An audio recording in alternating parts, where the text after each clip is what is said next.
আসসালামু আলাইকুম। Daily fishing update দেওয়ার জন্য চলে আসলাম। এই যে বাবা নামতেছে, প্রাকৃতিক যে মাছ, এই যে মাশাআল্লাহ,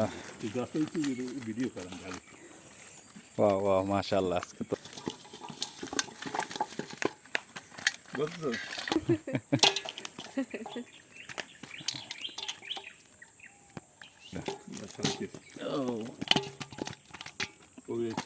এটা কি দগরি মাছ? হ্যাঁ, খুবই সুস্বাদু একটা মাছ। এটা বলে তেল দগরি। এটা কি মাছ? বাঁশপাতা। এটাও স্বাদের মাছ, সাথে তেলাপিয়া পুঁটে। আল্লাহ তাআলা প্রকৃতিতেই আমাদের জন্য কত রিজিক রেখে দিয়েছে, তারই একটা অংশ।